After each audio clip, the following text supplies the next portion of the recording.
The summer sun in Travis County, Texas, had a way of bleaching the color right out of everything it touched.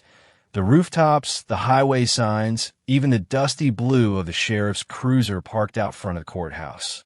On that particular Saturday, though, the whole town seemed brighter, buzzing with the kind of small-town excitement reserved for county fairs, championship football games, and weddings. And not just any wedding.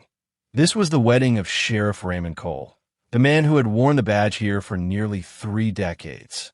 Folks in this part of Texas didn't throw around the word respect lightly, but they had it for Raymond. He was a man carved from the kind of grit and loyalty people like to think was fading from the world. At 58, with broad shoulders, weathered skin, and eyes that could level a liar in half a second, he'd kept order in this place through droughts, wildfires, and more than a few messy family feuds. He wasn't perfect. No one was, but he was steady, and in a town like Willow Creek, steady counted for everything. Raymond had been widowed for 15 years. His wife, Claire, died from a sudden heart attack, leaving behind not just grief, but a hole in his life big enough to swallow him whole.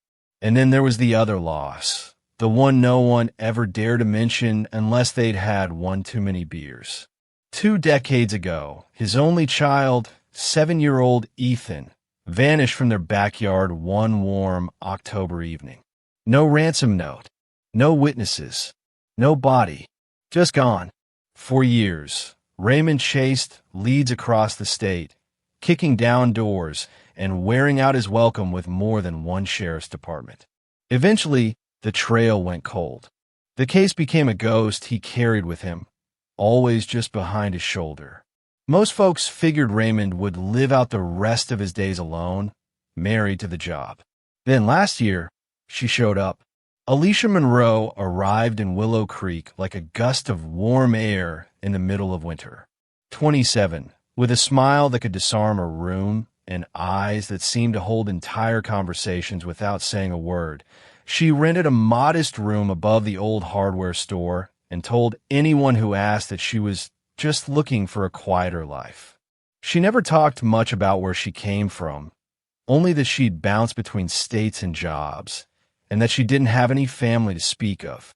For a while, folks assumed she wouldn't last, that small-town Texas would be too slow for a woman like her. But she settled in easy, taking a job at the diner on Main Street, remembering regulars' orders by heart, and treating everyone with the kind of warmth that made people linger over their coffee a little longer.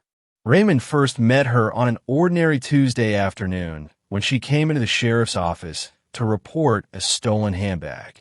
She was polite, almost shy, but there was a spark in her tone when she made a joke about not expecting Mayberry's finest to look like John Wayne. He smiled, really smiled for the first time in a long time. After that, she seemed to be everywhere. Dropping off pie at the office just because, flagging him down at the farmer's market, showing up at the Friday night high school football games. The whole town watched it happen. The sheriff who had kept everyone at arm's length for years, slowly leaning into the company of this younger, radiant stranger. Some whispered about the age gap, but most were just happy to see him happy again. By the time Raymond proposed, down by the bend of the creek where he used to take Ethan fishing, it felt like the entire town was invested in the love story. Alicia said yes with tears in her eyes and her hands trembling in his, as if she couldn't believe someone like him could love someone like her. And maybe he couldn't quite believe it either. The wedding was set for midsummer, right there in Willow Creek Baptist Church. People polished their boots, pressed their suits, and brought their best pies for the reception potluck. The pews would be packed, the choir would sing, and the sheriff would finally get his second chance at love. To anyone watching, it looked like a storybook day in a place that hadn't had one in a long, long time. But there was one thing nobody knew. Not Raymond, not Alicia, not the smiling guests filling the sanctuary. The past wasn't gone. It had been sitting quietly in the shadows, waiting for this moment, for this day, for this very church. And when it finally stepped forward into the light, It would turn a wedding into a crime scene and a love story into something no one in Willow Creek would ever forget.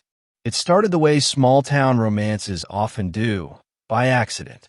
A Tuesday afternoon in late spring, the sun baking the blacktop out front of the Willow Creek Sheriff's Office, and Raymond was at his desk, going through the weekly incident reports. Petty theft at the gas station. Noise complaints from the trailer park. Nothing worth losing sleep over. Then the front door opened, and in walked a woman he'd never seen before. She had a black leather handbag clutched to her side. Well, what was left of it? The strap was torn clean through, and she was clearly upset, though her voice stayed steady. She explained that she'd been walking back to her rented room above the hardware store when someone on a bike snatched it right off her shoulder. Raymond took down her statement, asked the usual questions. She apologized twice for wasting the sheriff's time over something so small. He told her it wasn't a waste. She smiled at that, a quick, disarming thing that hit him harder than he expected. Her name was Alicia Monroe, 27. Said she'd been in town a few weeks, working at the Main Street Diner. She'd bounced around New Mexico, Oklahoma, Arizona, never staying anywhere long enough to plant roots. "I think I'm just tired of starting over," she said, tucking a strand of dark hair behind her ear. Raymond figured he'd see her once more when she came to pick up the incident report, then maybe never again. But a few days later, she showed up at the office with a pecan pie from the diner. "For your trouble," she said, setting it on his desk. "Or maybe as a bribe to make sure you actually find my bag." He chuckled, telling her she didn't need to bribe him to do his job. She gave him a look, half teasing, half something else, and for a second he felt a warmth he hadn't felt in years. After that, she seemed to pop up everywhere. At the farmer's market, holding a basket of peaches and waving him over to help her carry them. At the Friday night football game, sitting 2 rows down in the stands, cheering loud enough to make the players grin. At the grocery store, comparing brands of coffee and asking his opinion. None of it felt forced, at least not to him. It just felt like she was there, and he found himself looking for her without even realizing it. They started talking more. Sometimes about town gossip, who'd sold their ranch, who was getting divorced. Sometimes about nothing at all, like the way the sunsets seemed to last longer in Willow Creek. She had a way of listening that made him want to keep talking, even about things he hadn't spoken of in years. One rainy afternoon, she asked about the photograph on his desk. It was of a boy, maybe 7, with a gap-toothed smile and a baseball cap too big for his head. Raymond's jaw tightened. "That's my son, Ethan," he said. "He disappeared a long time ago. Most people would have dropped it there, but Alicia didn't." She just nodded softly and said, "You must miss him every day."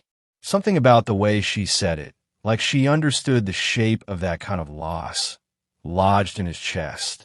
It wasn't long before they started spending time together outside the places where they happened to run into each other. Dinner at the diner after her shift. A drive out to the edge of town to watch the stars. Fishing down by the creek. The more he learned about her, the more he wanted to. She loved the way the air smelled right after it rained. She hated the taste of bourbon, but loved the smell of it. She had a tiny scar just above her right eyebrow from falling off a bike when she was 8. She never said much about her family, only that they weren't the kind you send Christmas cards to. Raymond had been careful with his heart since Claire died, careful not to let anyone get close enough to hurt him again. But Alicia had slipped past those walls without him noticing, and by the time he did, it was too late. He was already picturing a future with her in it. The first time he kissed her was under the glow of the street lamp outside the diner, after walking her home. She was wearing her work uniform, hair pulled back, smelling faintly of coffee and cherry pie. He leaned in, slow enough for her to pull away if she wanted to, but she didn't.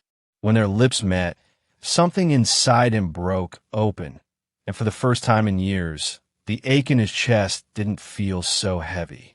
By winter, they were inseparable. She'd come over in the evenings, cooking in his kitchen while he worked at the table, and they'd eat together with the radio humming low in the background. She fit into his life like she'd always been meant to be there. The townsfolk noticed, of course, this was Willow Creek. Some whispered about the age gap, wondering what a young woman like her saw in a man pushing 60. Others thought maybe she wanted security or the status of being the sheriff's wife. But to anyone who saw them together, it didn't look like convenience. It looked like two people who had both been through their share of storms and found, somehow, a safe harbor in each other.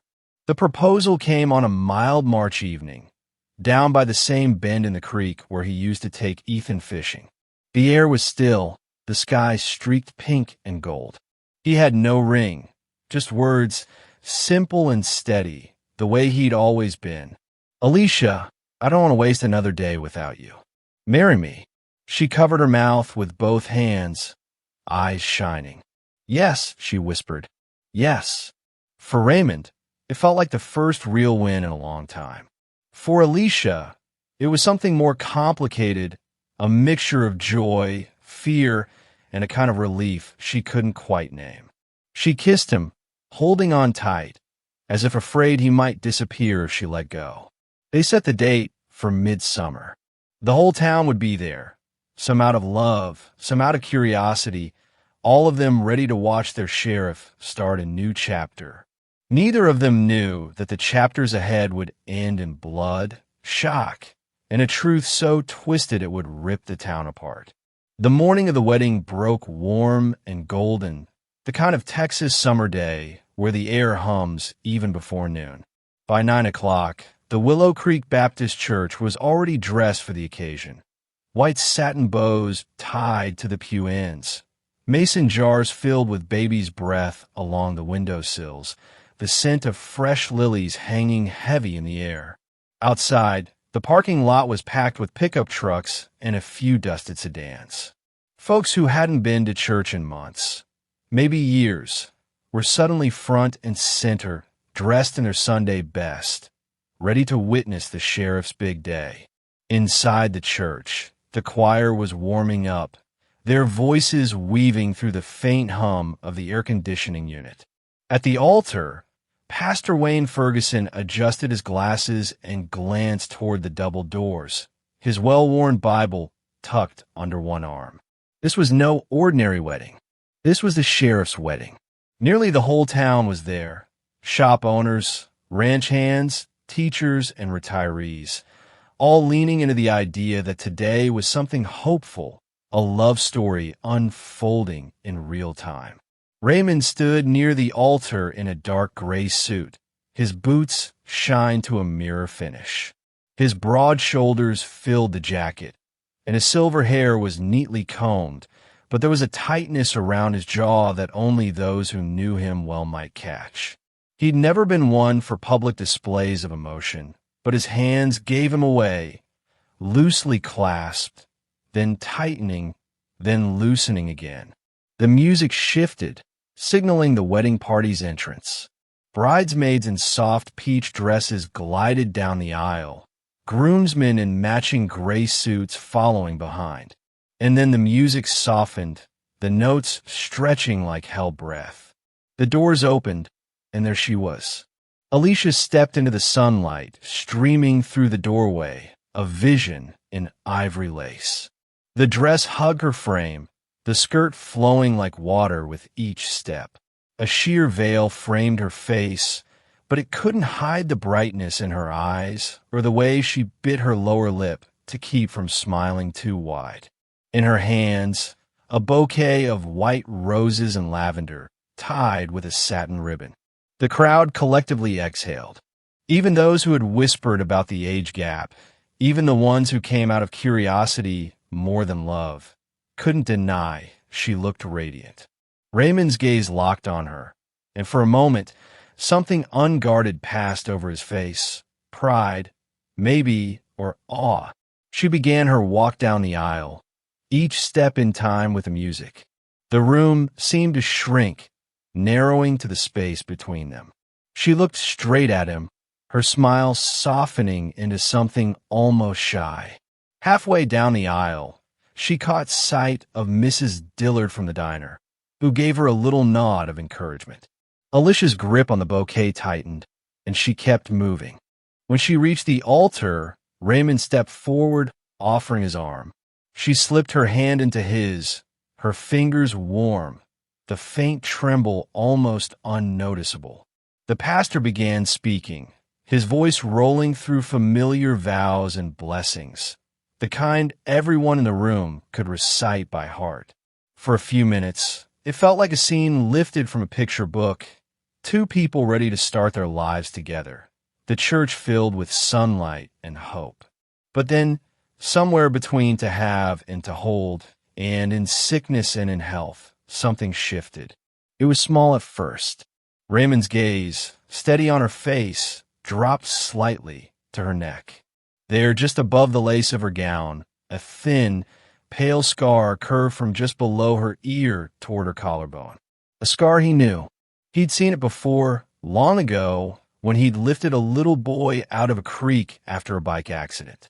7 years old, crying more from fear than pain, with blood trickling down from the same spot. They'd gone to the ER together. The doctor stitched it up, 7 neat stitches, and told him it would fade but never disappear. His chest tightened. The air in the room seemed thinner. He looked back at her face, really looked at the slope of her nose, the shape of her jaw, the faint dimple on the left cheek when she smiled.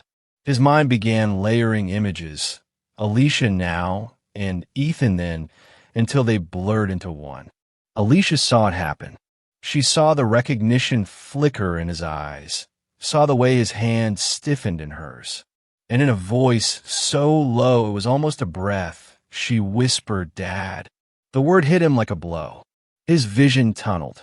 The sound of the choir, the shifting of bodies in the pews, even the pastor's voice, all of it dulled into a low, distant roar.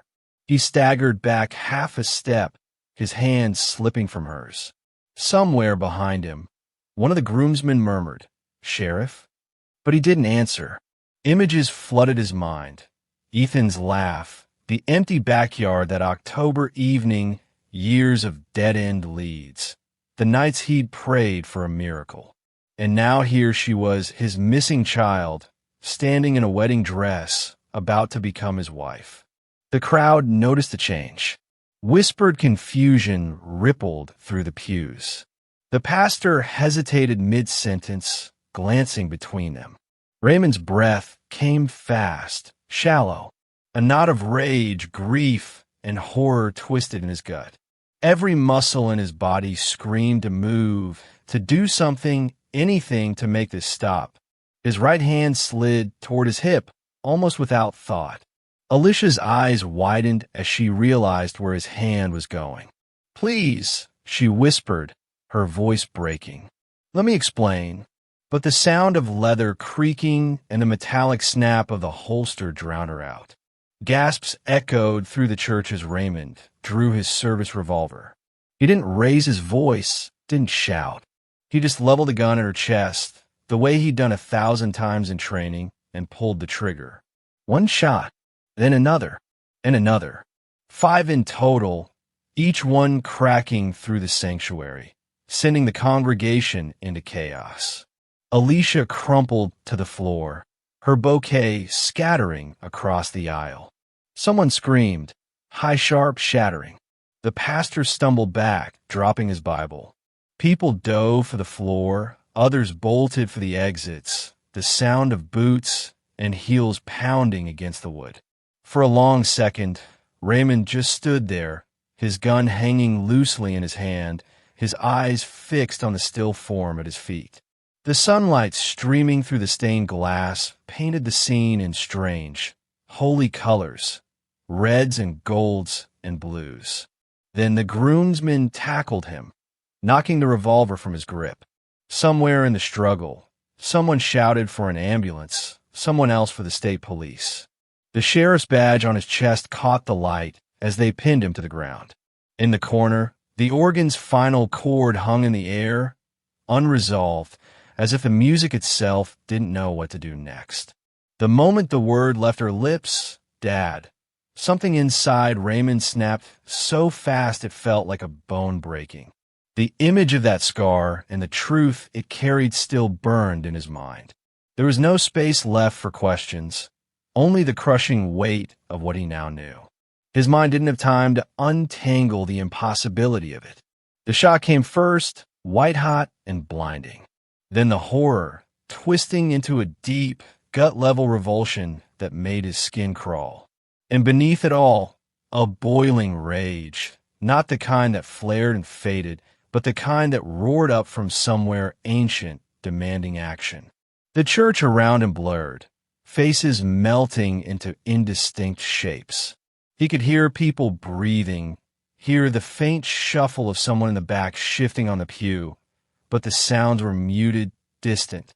His heartbeat was the loudest thing in the room, pounding in his ears like a war drum.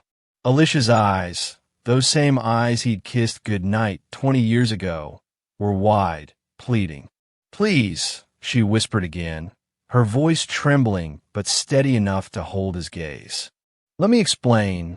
But there was no explanation that could untie the knot tightening around his chest. His hand moved before the thought had fully formed, sliding down to the holster on his hip. The leather creaked as his fingers wrapped around the grip of his service revolver, a sound that made several people in the front pew stiffen. Someone, maybe one of the groomsmen, said his name, soft at first. "Sheriff." It didn't register.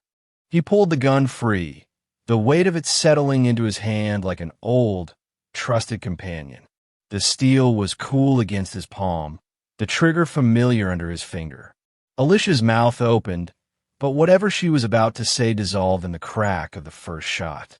The sound was deafening in the small sanctuary, bouncing off the wooden rafters, mingling with gasps and screams. Her body jerked, the bouquet slipping from her grasp. The second shot came a heartbeat later, then the third. Each one tore through the haze in his mind like a hammer through glass.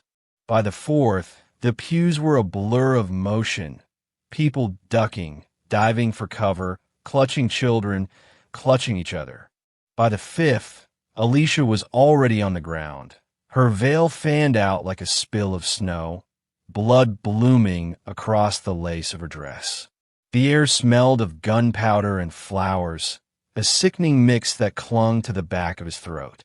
For a moment, there was silence except for the high, ringing echo that follows gunfire. Raymond stood over her, chest heaving, the revolver still raised though his target no longer moved. The congregation stared, some frozen in shock, others crying, others shouting. It was the sound of the pastor's Bible hitting the floor that seemed to break the spell. Heavy footsteps pounded toward him. The groomsmen, two of them, big men who'd played football for Willow Creek High, slammed into him, knocking the gun from his hand. It skittered across the aisle, coming to rest against the foot of a pew. They wrestled him down, faces red with effort, muscles straining against his bulk. "Get the gun," someone yelled. "Call an ambulance," someone else screamed, though a few in the room already knew it wouldn't matter. Raymond didn't fight them. He didn't plead. He didn't look at the chaos he'd caused. His eyes stayed locked on the space where she'd fallen, on the blood slowly spreading into the wood grain beneath her. Outside, the wail of sirens began to rise in the distance, growing louder by the second. Inside, the sheriff lay pinned to the floor of his own wedding, staring at the body of the bride who had just called him Dad. Long before she became Alicia Monroe, the woman in the ivory dress lying on the sanctuary floor, she was Ethan Cole, a boy who vanished from a quiet Texas backyard on an October evening 20 years earlier. It was a Saturday, just after dinner. The air was cool, the light fading to that warm gold that makes the shadows stretch long across the grass. Raymond had been inside, rinsing dishes while 7-year-old Ethan rode his bike in circles around the yard. He could hear the wheels squeaking the scrape of tires against the gravel at the edge of the drive. Claire, his wife, had died the year before, so it was just the two of them in that small, creaking house. Raymond was learning how to be a father without a partner, burning pancakes, forgetting laundry, but doing his best. One moment, the bike wheels were squeaking. The next, the yard was silent. He called out once, twice. No answer. The back gate was swinging open. Neighbors joined the search before the sheriff's deputies even arrived. They combed the nearby woods, the creek bed, the empty field behind the gas station. No footprints, no dropped toys, no scraps of clothing. The bike was leaning against the fence like it had been placed there.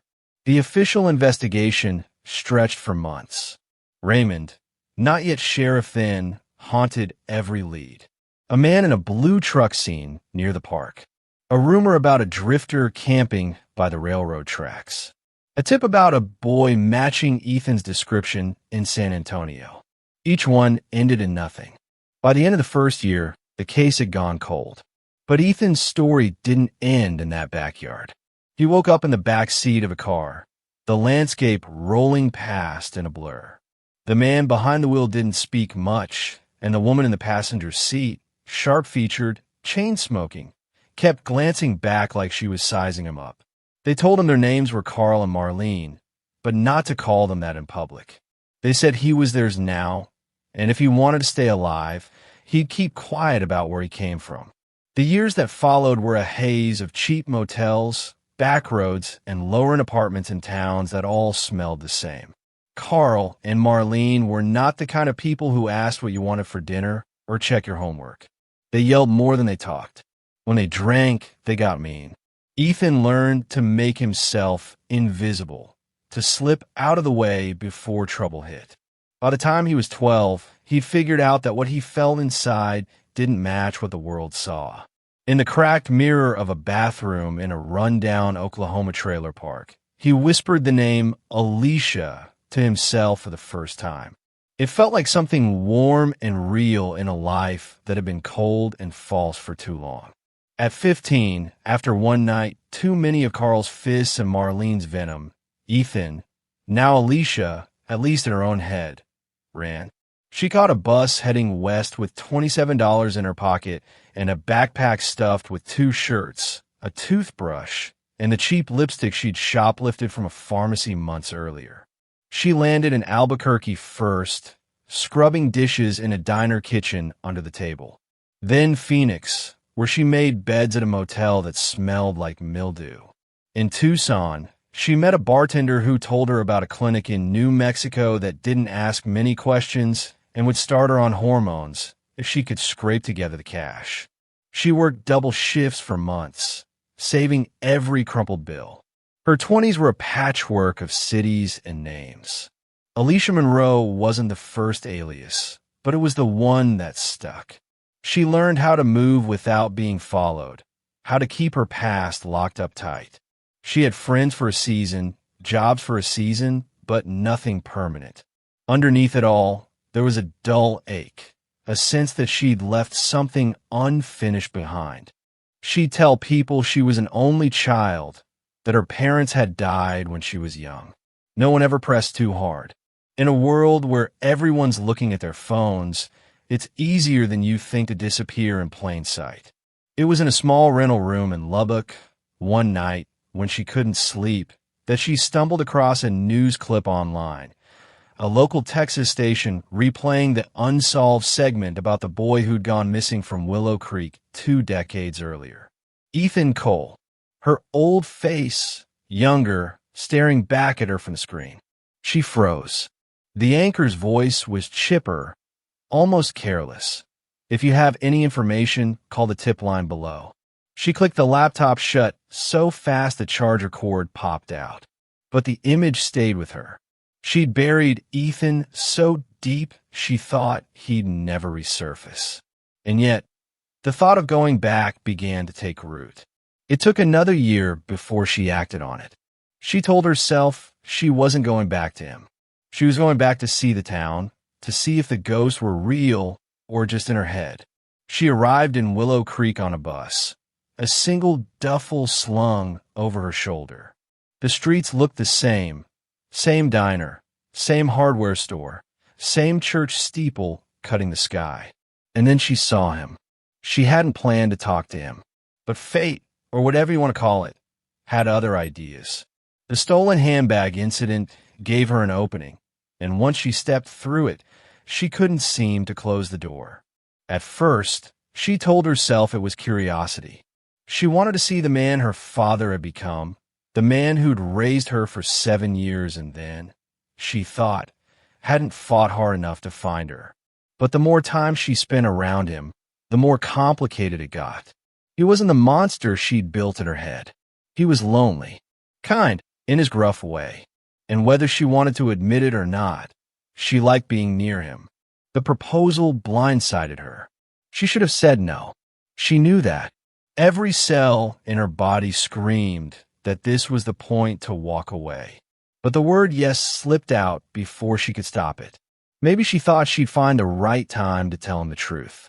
Maybe she thought she could still leave before it got too far. But the wedding day came, and she hadn't told him. Standing in that church, looking at him at the altar, she felt the weight of every unsaid word pressing down. She decided she couldn't go through with it without saying something. Just one word. Dad. She never got to explain the rest.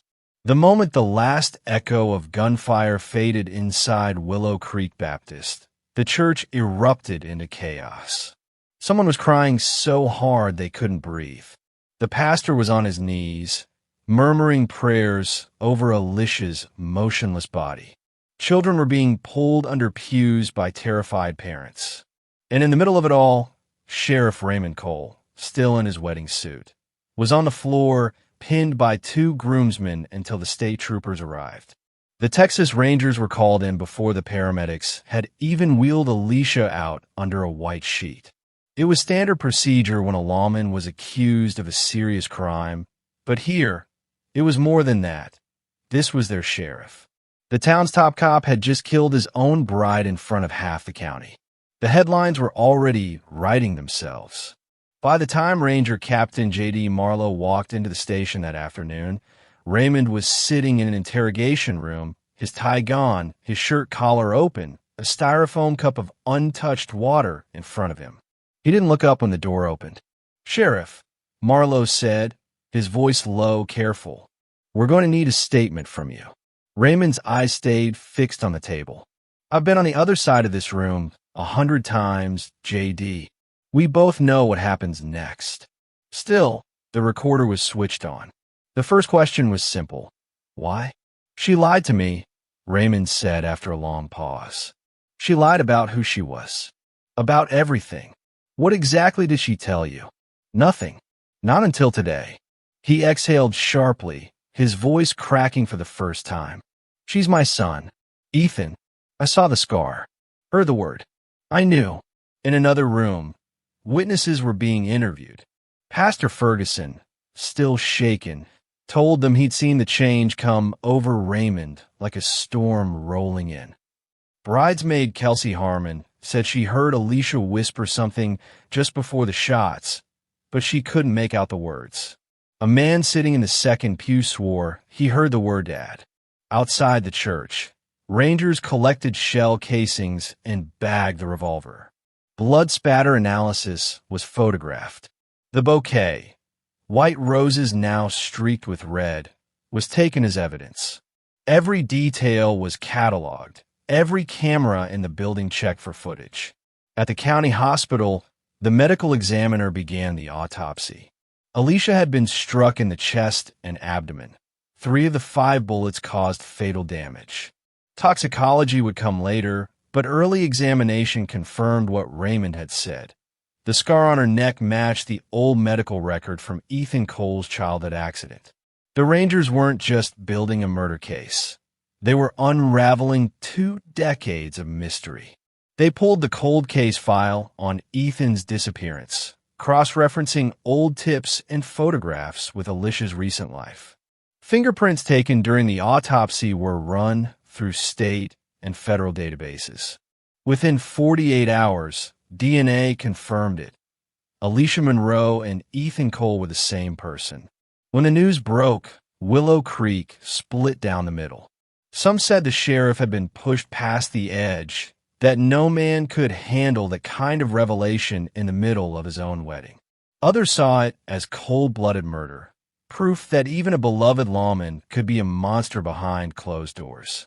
The Rangers went back to Raymond with the DNA results. This time, he looked them in the eye. "I didn't plan it," he said, "but I wasn't going to stand there and let the devil finish whatever game he was playing." "What game was that?" "She was going to marry me. My own son. You tell me what you'd have done." Marlowe's face stayed unreadable, but his voice was steady. "Most people would have walked away, Ray. Most people wouldn't have pulled the trigger." Raymond had no answer for that.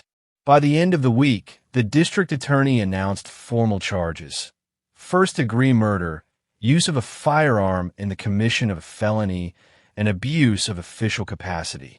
Bail was denied. The sheriff who once kept the peace now sat in a cell, the keys on the other side of the bars. The case was already bigger than Willow Creek. News vans lined Main Street, reporters shoving microphones at anyone willing to talk.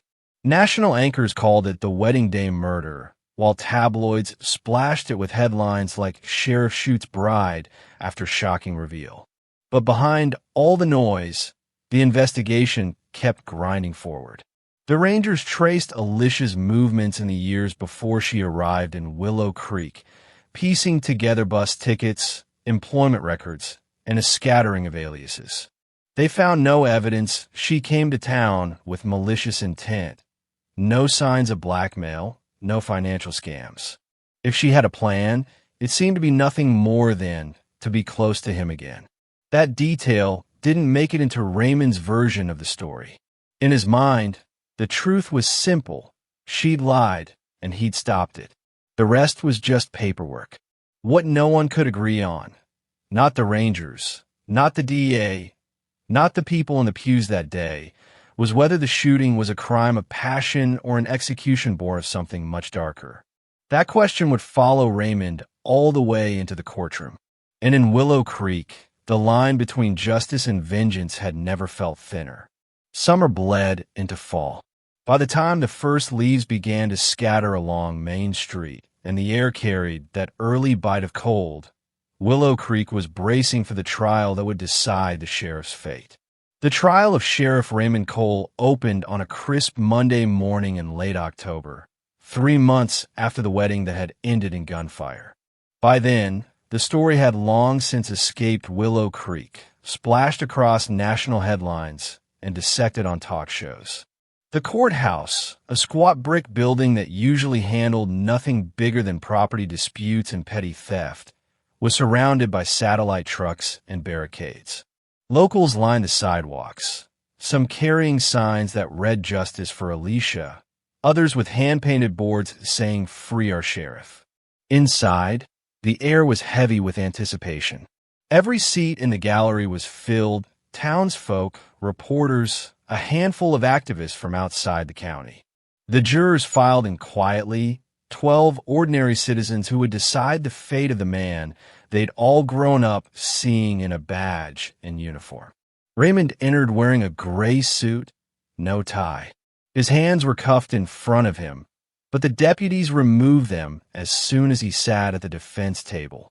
He looked older than he had in July, more lines around his eyes, a heaviness in his shoulders. He didn't look at the gallery. The prosecution went first. District Attorney Carla Jennings, a sharp-featured woman with a voice like a whip crack, wasted no time setting the tone. She told the jury they would hear about a man who let shock turn into rage and rage into murder. On July 14th, in front of God, his community, and his friends, she said, her gaze sweeping the room, this defendant executed an unarmed woman at point-blank range. 5 shots. No hesitation. No mercy. Whatever the revelations of that day, they do not justify what he did. She promised they would hear from witnesses who saw the moment unfold. The pastor, the bridesmaids, guests who heard Alicia's final word. She would show them the revolver, The ballistic reports, the autopsy photos. At the end of this trial, she said, "You will see this for what it is. Premeditated murder carried out under the guise of sudden shock." When it was the defense's turn, Attorney James Mallory rose slowly, a tall man in a dark suit that looked like it had been pressed that morning. His tone was calm, almost conversational. "This case is not about whether Raymond Cole fired those shots," he began. "We know he did. You know he did. This case is about why. About what happens when a man is blindsided in the most unimaginable way, when his very sense of reality is ripped out from under him." Mallory painted a picture of a father who had grieved his missing child for 20 years, only to discover, in the most public, intimate moment of his life, that the person he was marrying was that child. "The human mind has limits," Mallory said. "What my client experienced was not calculated, cold-blooded murder. It was a heat-of-the-moment reaction to a truth that no one in this room can truly prepare for." The first witnesses were the ones closest to the scene. Pastor Wayne Ferguson described how Alicia had walked down the aisle, how Raymond's expression shifted when he noticed the scar on her neck. His voice wavered when he recounted her leaning forward and whispering something. "I didn't hear the word clearly," Ferguson admitted, "but I saw his face change. He looked like he'd seen a ghost." Bridesmaid Kelsey Harmon took the stand next, her hands twisting in her lap. "I was maybe 3 feet away," she said. "I heard her say that, clear as day. And then he pulled the gun." Across the courtroom, Raymond's eyes flickered, just for a second, meeting Kelsey's before dropping to the table. Some swore they saw guilt. Others thought it looked more like defiance. But for the briefest moment, the air between them felt as sharp as the crack of the shots themselves. The prosecution played the church's security footage next. It had no audio, but the grainy video showed Alicia arriving at the altar, the subtle shift in Raymond's posture the moment he reached for his holster. Gasps rippled through the courtroom as the flashes of gunfire lit up the frame. The medical examiner testified about the wounds: 3 to the chest, 2 to the abdomen. Any one of the chest shots could have been fatal. When it was the defense's turn to cross-examine, Mallory pushed the idea that this was a crime of passion triggered by overwhelming shock. He asked the medical examiner how long it would have taken to fire 5 shots in quick succession. "Under 2 seconds," she replied. "Would you agree that's barely enough time for someone to process what they're doing?" he pressed. "I would agree it's very fast," she said carefully. Then came the testimony that would ignite a storm beyond the courthouse. The Rangers' lead investigator confirmed that DNA had proven Alicia Monroe was Ethan Cole, missing since age 7. The defense leaned hard on this, arguing it was an extraordinary and traumatic revelation that any reasonable person might react to unpredictably. But the prosecution countered with a different angle. "This wasn't a stranger on the street," Jennings told the jury. "This was a woman he had spent a year with, someone he claimed to love. And when faced with the truth, his instinct wasn't to step back, wasn't to ask questions. It was to kill. That's not instinct. That's a choice." Raymond himself took the stand on the 8th day. His voice was low, his eyes steady. He recounted the moment at the altar, the scar, the word. "Everything went black," he said. "I didn't see the guests. I didn't hear the music. All I could think was that I'd been lied to in the worst way possible. My own son, standing there in a wedding dress, it felt like the devil had set a trap, and I was standing in it." Under cross-examination, Jennings asked the question everyone in the room had been thinking. "Sheriff Cole, why didn't you just walk away?" His jaw tightened. "Because some things you can't walk away from." Jennings didn't press further. She didn't need to. The words hung in the air, heavy as stone. Closing arguments came 2 weeks after the trial began. Jennings told the jury they had a duty to uphold the law, no matter how shocking the circumstances. "If we excuse murder because it was done in the heat of the moment, We dismantle the very foundation of justice. Mallory urged them to see the man behind the badge, the father who'd endured 2 decades of grief. You cannot judge him as though this was any ordinary day. It was not. It was the day he learned the truth no parent could bear. And in that moment, he broke. We don't punish a man for breaking under the impossible. The jury deliberated for 16 hours over 2 days. On the morning of the verdict, the gallery was packed so tightly the bailiff had to turn people away. Raymond stood as the foreman read the decision, guilty of first-degree murder. A low murmur spread through the room, a mix of relief, anger, and disbelief. The judge thanked the jurors for their service, then set sentencing for the following week. Raymond was led out in handcuffs, his face unreadable, though for the first time since his arrest, he glanced toward the gallery, just for a second, before disappearing through the side door. In Willow Creek, the trial had answered one question, but left 100 more. And the fault lines it had carved through the community weren't going to close anytime soon. The sentencing hearing took place exactly 1 week after the guilty verdict, and by then Willow Creek felt like a town holding its breath. The courthouse was quieter than it had been during the trial, but the tension was still there, thick, almost physical. Reporters still lingered outside, though the crush of national media had thinned. Those who came inside now were mostly locals, faces Raymond had known for decades.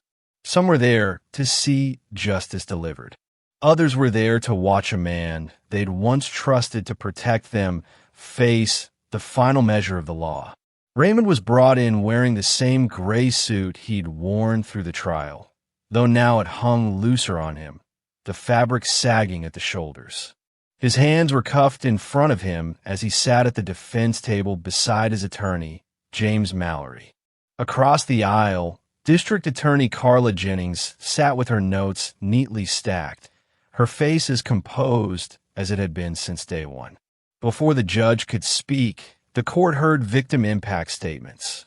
The first came from Lisa Harmon, a close friend of Alicia's from the diner. She stood at the podium, gripping the edges so tightly her knuckles whitened.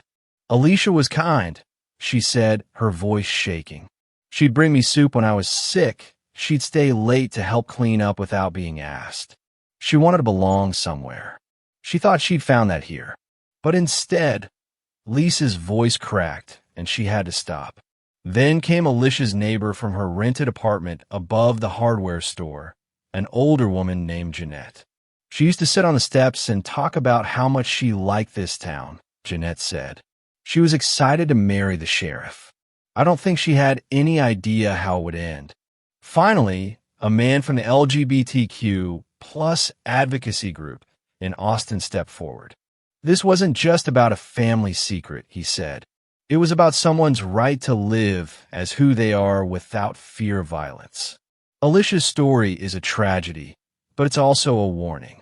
When it was the defense's turn, Mallory didn't bring in character witnesses. He knew the jury's decision had already sealed Raymond's fate. Instead, he spoke directly to the judge, framing the shooting as a moment of catastrophic emotional collapse. He asked for mercy, not an acquittal, not even a short sentence, but the possibility of parole. He has served this community for over 30 years, Mallory said. Don't let his life end in a cell without hope. Raymond himself was given a chance to speak. He stood slowly, his voice low but steady. I've worn a badge most of my life. I know what I did that day broke the law. But I need you to understand, I didn't see my bride at that altar. I saw my son, the boy I lost. And in that moment, everything I thought I knew about my life had shattered. I can't take it back. I wish I could, but I can't. When he sat down, there was no sound in the courtroom except for the faint hum of the air conditioner. Judge Miriam Castillo, a woman known for her no-nonsense demeanor, took a long moment before speaking. Mr. Cole, she began, you were entrusted with the safety of this community. That trust came with power, and with it, a responsibility to uphold the law, even in your darkest moments. On July 14th, you failed in that responsibility in the most profound way. She glanced at her notes, then looked directly at him. For the crime of murder in the first degree, I sentence you to life in prison without the possibility of parole. A murmur swept through the gallery, some relieved, some shocked. Raymond nodded once, almost imperceptibly, as if he'd expected nothing else. The bailiffs moved in, cuffed his wrists behind his back, and let him out the side door. In the days that followed, Willow Creek felt like a place trying to reconcile two truths: the sheriff they'd known for years and the man who had pulled the trigger in that church. The sheriff's office appointed an interim head, but the badge felt heavier now, tainted.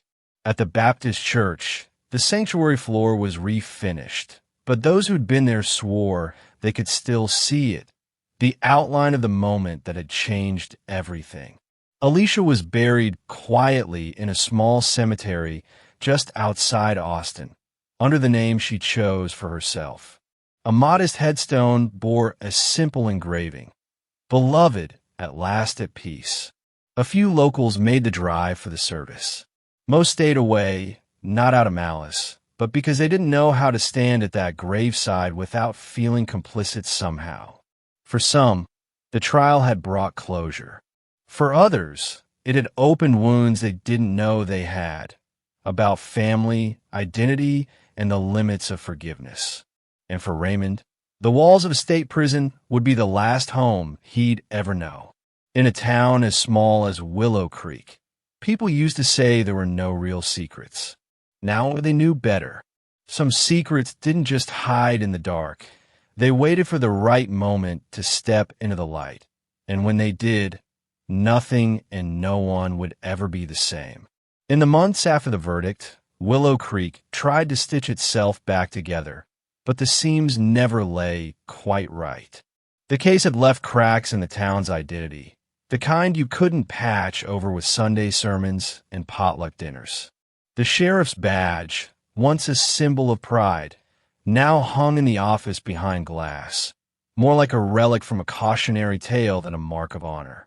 People still told stories about Raymond Cole, but the endings changed depending on who was telling them. Some painted him as a man undone by an unbearable truth, others as a murderer who used shock as an excuse. Alicia's name became something more than a headline. For those who had known her in her short time in Willow Creek, she was remembered for the way she smiled at customers in the diner, the way she seemed to remember everyone's favorite pie. Outside the town, her story took on a life of its own. Advocacy groups in Austin and Dallas began citing her case in campaigns against violence toward transgender individuals, holding vigils each July in her honor.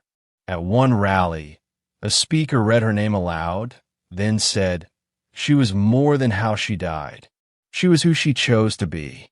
The church where the shooting happened reopened after a month of repairs, but the pew where Alicia fell remained empty for the rest of that year. Some members said it was out of respect. Others admitted it was because they couldn't sit there without hearing the echoes of gunfire in their heads. In prison, Raymond kept to himself. The man who had once walked Main Street with a badge on his chest now walked the yard in the muted orange of an inmate, head down, eyes scanning out of habit. Guard said he spent most of his time in the library, sometimes reading law books, sometimes sitting for hours without opening one. He never spoke publicly about the case again, though in one letter to his attorney, he wrote, "I'm not sure if I pulled the trigger on her or on the last 20 years of my life." For Willow Creek, the story became a marker in time. There was life before the wedding day and life after. Before, the town liked to believe it understood its people, that it could see trouble coming. After, it knew that sometimes the real storms were the ones you never saw until they were already overhead. Every July, a few flowers appear at the edge of the church steps. No card, no signature. Just a quiet reminder that some things aren't forgotten, no matter how much time passes. And in the end, That's the legacy the case left behind. Not closure, not even understanding, but a truth the town would carry like a scar. Some wounds don't heal. They just teach you how deep they can go. In the years that followed, True Crime Podcast dissected every angle of the case, streaming to millions far beyond Texas. A documentary on a major streaming platform reignited debate nationwide, bringing fresh waves of attention to Willow Creek. The town could never quite step out of that shadow, its name forever tied to the wedding where the truth came dressed in white.